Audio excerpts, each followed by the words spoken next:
स्वागत है आपका पावर ब्रेकफास्ट में। नमस्कार, मैं हूं दीपांशु भंडारी। आने वाले आधे घंटे में आपको बताएंगे कि कैसे रह सकती है दिन भर बाजार की चाल, कौन से हैं अहम ग्लोबल संकेत जहां पर आपको रखनी है नजर, और साथ ही कुछ बेहतरीन स्टॉक और सेक्टर स्ट्रैटेजी। अनिल जी भी अपना बाजार का नजरिया आपके साथ शेयर करने वाले हैं। आइए उससे पहले एक बार देख लेते हैं किस तरह के आपको एशिया के बाजारों के संकेत आते हुए दिख रहे हैं। कमजोरी स्क्रीन पर दिखेगी और ये उसके विपरीत है। जब हमने कल बाजार की क्लोजिंग करी थी तो ग्लोबल मार्केट्स बढ़िया मूड में दिख रहे थे, बट यूएस की क्लोजिंग खराब रही, अनुमान से काफी खराब रही।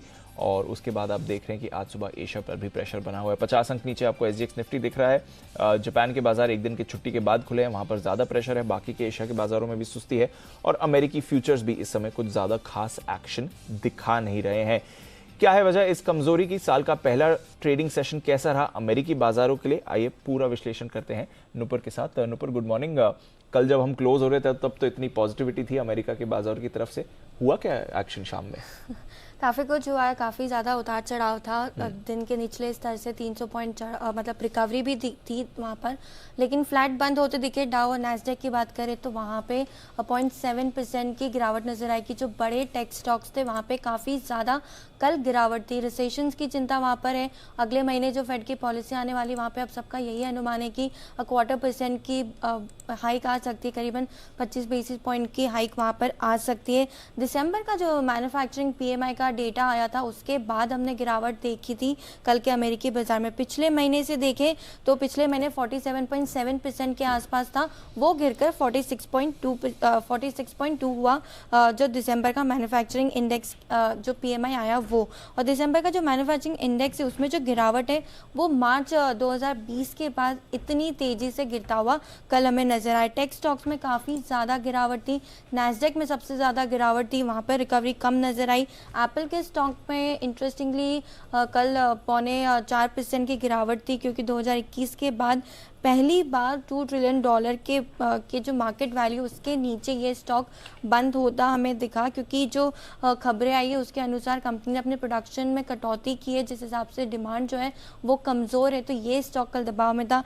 टेस्ला, जो हम पिछले साल के अंत में भी बात करते थे, इतनी ज़्यादा गिरावट स्टॉक में हो चुकी है, कल भी 12.5% की गिरावट यहाँ पर थी, जो अगस्त 2020 के बाद सबसे ज़्यादा निचले स्तर पे ये स्टॉक भी अब आ चुका है।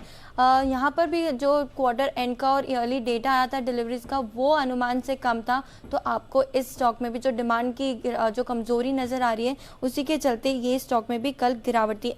अब जो ट्रिगर्स है वो काफ़ी इंटरेस्टिंग है और काफ़ी इंपॉर्टेंट है जहाँ पे बाजार की नज़र रहेगी। जैसे कि आज जहाँ पे यूएस फेड की जो मीटिंग हुई थी उसके मिनट्स आने वाले हैं, तो वहाँ पर बाजार की नज़र रहने वाली है।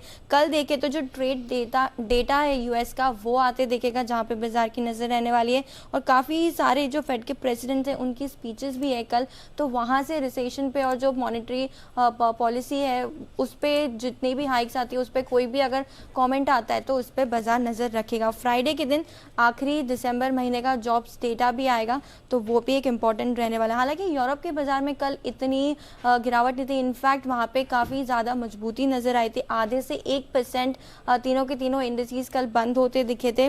डॉलर इंडेक्स भी देखे तो 104 के आसपास है फिलहाल। क्रूड में गिरावट है 82 के आसपास आ चुका है। सोना चांदी सपाट थे, इतना कोई मोमेंटम था नहीं। और बेस मेटल भी देखे तो वहाँ पे भी मिला जुला कल प्रदर्शन नज़र आया था। ऑल इन ऑल रिकवरी थी, लेकिन कमजोरी के साथ पहला दिन रहा अमेरिकी बाजार में। तो जिस तरह पिछला साल 14 साल में सबसे खराब रहा, इस साल की शुरुआत तो अच्छे नोट पर नहीं हुई और पिछले साल सबसे ज्यादा गिरावट नैस्डैक में थी। इस साल भी पहले दिन सबसे ज्यादा गिरावट आपने नैस्डैक में ही देखी है। बहुत बहुत शुक्रिया अनुपुर, ये पूरा ग्लोबल मार्केट्स का अपडेट हमें देने के लिए। रिकवरी डाउ में एंड में हुई थी, नैस्डैक में ऐसे कोई आसार नहीं थे। एप्पल, टेस्ला जैसे दिग्गजों में भी आपने भारी गिरावट देखी। आइए एक बार देख लेते हैं कि कल संस्थागत निवेशकों की तरफ से हमारे बाजार में कैसा एक्शन रहा। लगातार दूसरे दिन भारतीय बाजार में आपने अच्छी पॉजिटिविटी बनती हुई देखी और एफआईएस की तरफ से थोड़ी सुस्ती थी। करीब 628 करोड़ की बिकवाली कैश में करी है, उसके सामने डोमेस्टिक इंस्टीट्यूशंस ने करीब 350 करोड़ रुपए की खरीदारी करी है।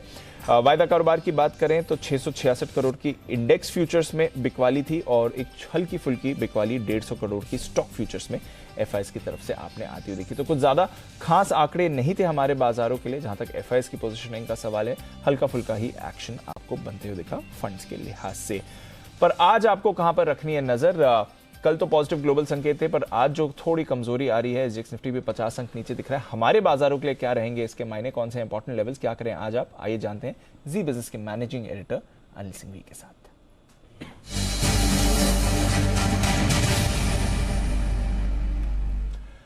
Anil sir, good morning. कल के विपरीत आज तो थोड़े ग्लोबल के संकेत सुस्त दिख रहे हैं। इनफैक्ट कल इतनी पॉजिटिविटी थी, उसके हिसाब से तो थोड़ा खराब ही सेशन रहा। बताइए सर, हमारे लिए क्या रिएक्शन आ सकता है? और 18,200 के ऊपर क्लोजिंग तो मिली, बट आज के लिए फिर इंपॉर्टेंट लेवल्स क्या बनते हैं? गुड मॉर्निंग जी। देखिए, संकेत थोड़े से ढीले तो है क्योंकि भारतीय बाजार बंद हुए तो डाउ फ्यूचर्स अच्छी मजबूती के साथ 250 पॉइंट ऊपर ट्रेड करते हुए दिख रहे थे, तो उस लिहाज से देखें तो उतनी मजबूती बनी नहीं और साल के पहले दिन काफी उतार चढ़ाव रहा, तो थोड़ी कमजोर शुरुआत तो होना तय है। और वैसे भी हम 18,200 18,250 का जो हल्की रुकावट वाला रेंज है वहां पर है। बैंक निफ्टी पर 43,500 के आसपास की रुकावट वाली जगह पर है, तो थोड़ा कमजोर खुल सकता है। कमजोर खुलने के बाद जो इम्पोर्टेंट सपोर्ट लेवल है उसके आसपास आने पर फिर से खरीदारी का मौका बनेगा, क्योंकि देखिए बाजार ऐसे तो मजबूती है और धीमे धीमे खरीदारी का रुझान दिखा रहे, तो एक बार कमजोर शुरुआत होने के बाद थोड़ा और नीचे आए तो जो बढ़िया रेंज है अभी, कल का लो 18,150 है, उसके आसपास से 18,065 तक, ये वो रेंज है 18,065, 18,125, 150, इस रेंज में धीमे धीमे खरीदारी करनी चाहिए। 18,150 के आसपास खुलेगा और थोड़ा नीचे आ जाए 18,100, 125, वहां से आप खरीदारी करना शुरू कर सकते हैं। तो गैप से खुलने के बाद और जितना ज्यादा गैप मिले तो उतना बेहतर है खरीदारी करने के लिहाज से।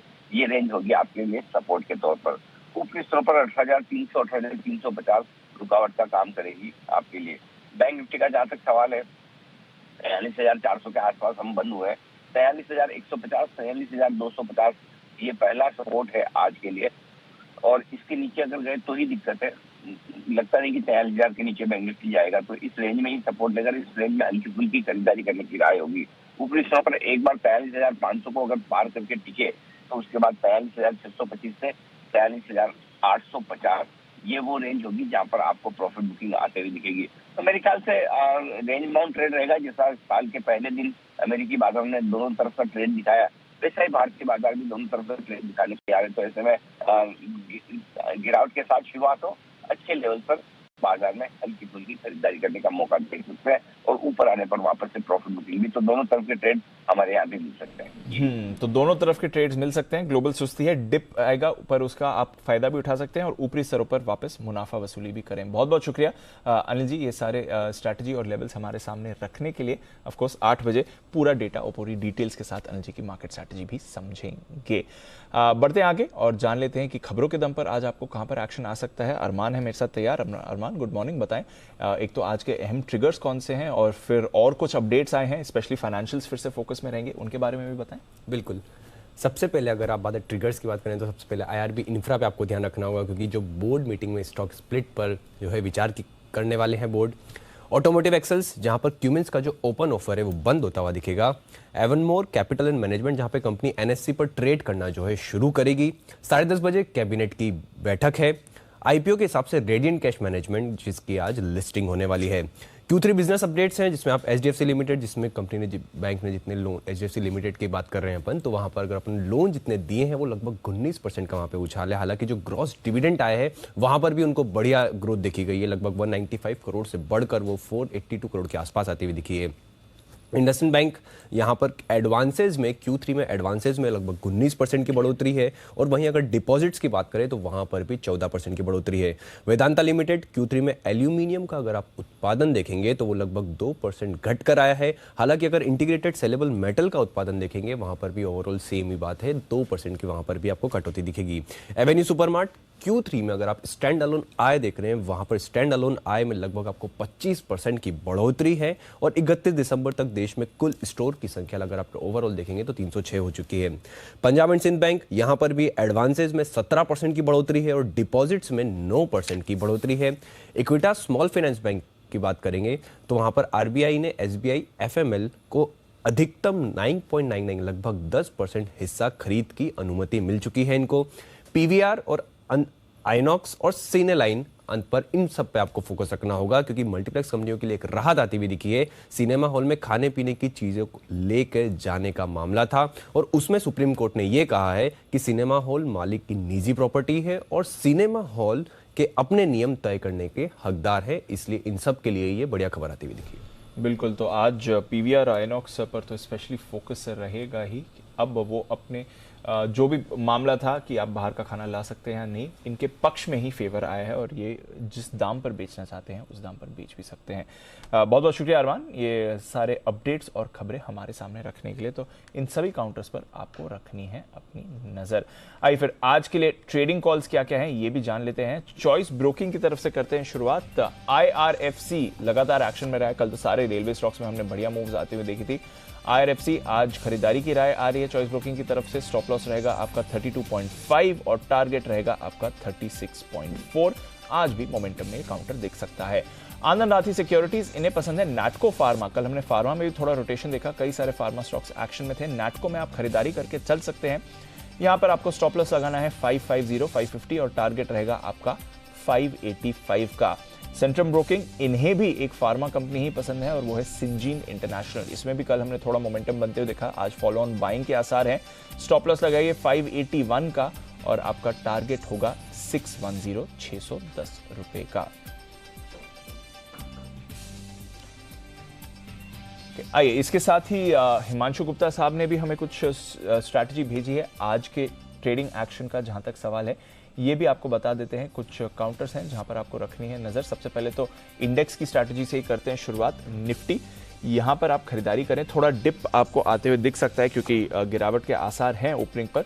तो 18,200 के आसपास आप निफ्टी पर खरीदारी करके चलिए। स्टॉप लॉस होगा आपका 18,150 का और फिर उसके टारगेट आपके बनेंगे 18,280 से 18,320 तक के। तो इंडेक्स पर डिप पर खरीदारी करनी है, ये है हिमांशु जी की राय। बैंक निफ्टी, यहां पर भी आपको पॉजिटिविटी बनते हुए दिख सकती है, बट थोड़ा डिप का इंतजार करें। करीब 200-250 पॉइंट का अगर डिप आए तो 43,200 एक अच्छा एंट्री लेवल होगा। जैसे अनिल जी भी बता रहे थे, निचले स्तरों पर खरीदारी के मौके मिल सकते हैं। तो 43,200 पर खरीदारी करें, तब आपका स्टॉप लॉस होगा 43,100 का। टारगेट 43,350 और 43,500 तक के आपको लगाने पड़ेंगे, बट डिप आने दीजिए तभी आप ये खरीदारी करके चलें।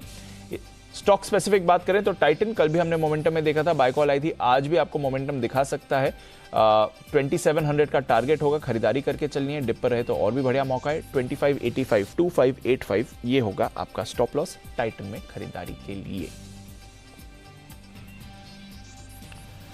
तो ये तो रही इक्विटी मार्केट्स की बात, बट कमोडिटी बाजार में किस तरह का एक्शन मिल रहा है, क्योंकि हमने देखा कि कच्चे तेल में एक बड़ी गिरावट आई है, सोने में बड़ा उछाल आते हुए दिखा है, नेचुरल गैस में काफी बड़ी कमजोरी बनी हुई है। आइए जानते हैं ये सारी स्ट्रैटेजीज। हमारे साथ पृथ्वी फिनमार्ट के मनोज कुमार जैन जुड़ रहे हैं। मनोज, बहुत बहुत शुक्रिया आज जी बिजनेस को अपना वक्त देने के लिए। Good morning. सबसे पहले तो कच्चे तेल पर ही करते हैं शुरुआत। जो कल शाम की भारी गिरावट आई है 3-4% की, उससे अब नया नजरिया क्या बनता है कच्चे तेल के लिए?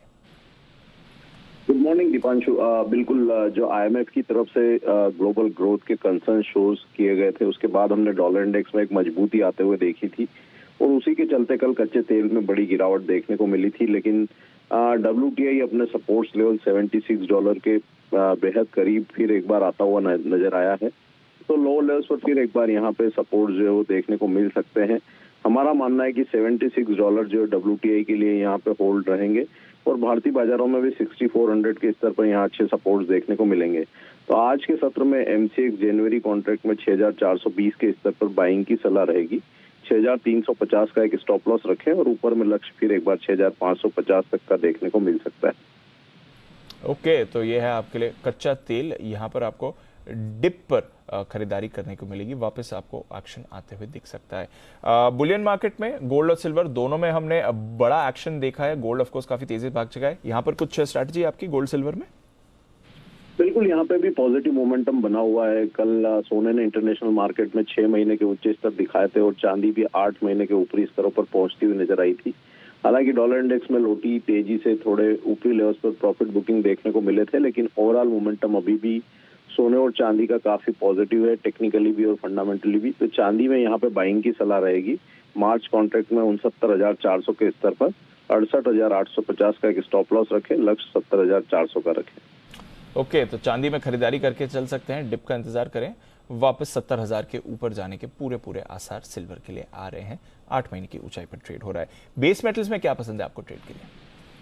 बेस मेटल्स में यहाँ पे हम जिंक में देख रहे हैं कि जो एलएमई वेयरहाउस स्टॉक्स है वो लगातार गिरावट दिखा रहे हैं, और हम देख रहे हैं कि एमसीएक्स पर भी 264 के जो स्ट्रॉन्ग सपोर्ट्स लेवल है वो लगातार होल्ड होते हुए दिखे हैं। एलएमई में भी यहाँ पे कॉन्ट्रैक्ट जो है ऊपरी स्तरों पर सस्टेन होता हुआ नजर आ रहा है। तो जिंक जनवरी कॉन्ट्रैक्ट में यहाँ पे 267 के स्तर पर बाइंग की सलाह रहेगी। एमसीएक्स में 264 का स्टॉप लॉस लगाएं, लक्ष्य 272 तक का रख सकते हैं। जिंक पे भी खरीदारी की राय है। तो 3 बाय कॉल्स हैं आपके लिए, क्रूड, सिल्वर और जिंक, तीनों पर डिप पर आप खरीदारी करके चल सकते हैं। बहुत बहुत शुक्रिया हमें अपना वक्त देने के लिए और आज बाजार पर अपना नजरिया और कमोडिटी मार्केट में अपनी स्ट्रैटेजीज बताने के लिए। आइए आगे बढ़ते हैं और एक बड़ी खबर आ रही है। रेल मंत्रालय ने यात्रियों के सफर को सुगम बनाने के लिए बड़ी योजना पर लगातार काम किया है। इसके साथ ही जी बिजनेस के सूत्रों से यह जानकारी मिल रही है कि अब रेल मंत्रालय 8 हेरिटेज रूट पर आने वाले समय में हाइड्रोजन ट्रेन चलाने का प्लान तैयार कर रहा है। क्या ये पूरी खबर, समझते हैं जी बिजनेस के संवाददाता अमरीश पांडे के साथ।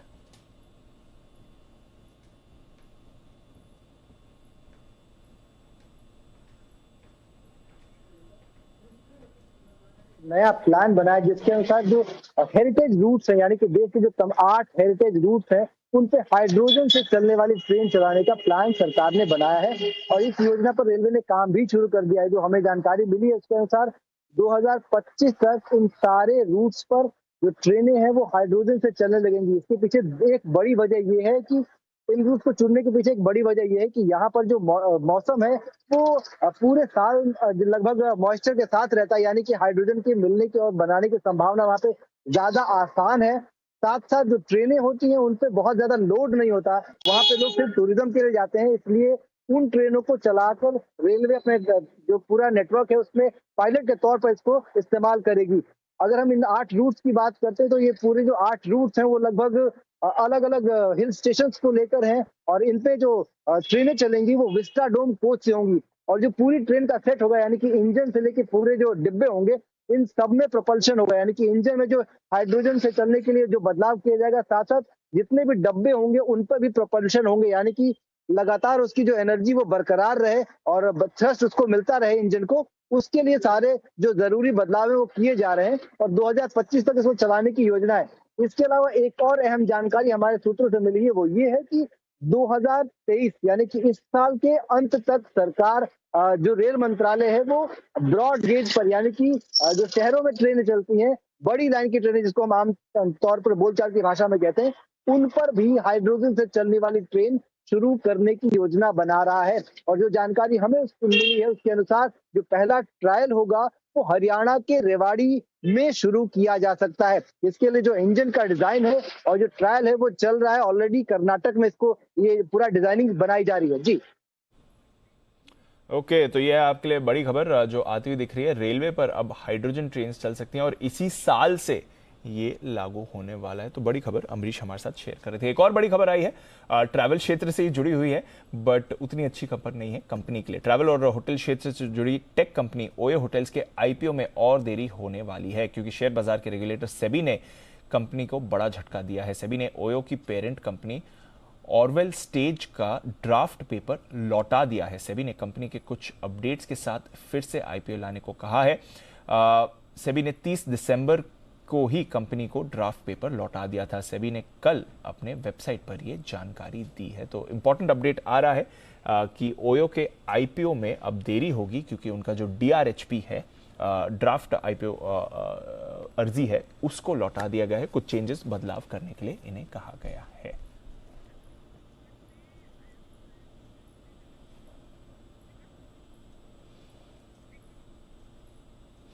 ये एक दिग्गज रिपोर्ट आई है एवेन्यू सुपरमार्ट पर। एफआईआर का भी वक्त हो रहा है और ये रिपोर्ट आपके लिए आती हुई दिखी है।